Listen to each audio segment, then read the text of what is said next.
So, hello guys. Hari kita subong matry kita sang a day in my life of a caterer. Kita mo, kapanigaling-ligalyo pa. Adlaw na po, tapos maninoy mo kay malito. Bishop. Smoke lang na isang tanggapapi. Pero, nagkontay matana kang haling alas 12. Alaw na, siya patana sa balay ta. Diyos ko, grabe nga klase. Babalo na to eh.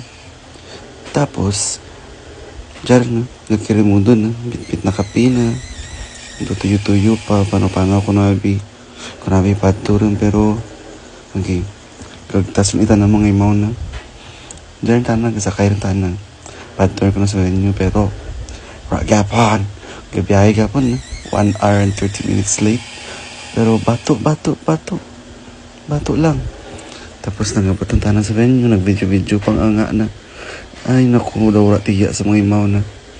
Sige pa. Tapos yun ng mga setup. Wata na to, bra, girl. Kawalan. Grabe ka. Palulo na. So, murang ugali di kung gakiter ka. Matimo-timo ka na. So, kasadlan lang ang yung mga busong. Natawaray ka, timo na ra. Nakibualan ka na sa, so, nagumpisar naman niya buffet.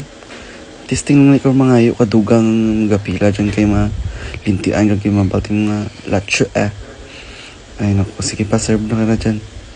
So, after kara, sige pang pila sa buffet table. So, labog guys, grabe dyan ang pila kay. Do, buhay gimuguntat. Ang char ka lang. Ang gap kabuat ay kay ginakontrol lang man naman ang food. Chay, timo-timo pagigamay kay nagagita man gani ang taho. So, dyan tapos yun ang buffet. And after kara, matitiya ka magkangkaan. Karda na. Sige, tipo na kabasag kirimudo na nalinti. Matanaw bro-bra patakan man. Siyempre pa man kita kapoy kung go-bra kita, diba? Kay kwarta man na guys.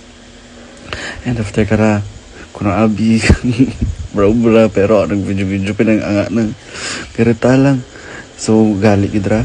So, kadya daw gatandes na pamuel na mga skirting para ko narin may obra, pero guys, sa likod yung kita nyo ra, ara 4 na guys, ginalikaw na ra, gangita ra ka mga mag-aany obra kay patao na ra sa mga lak.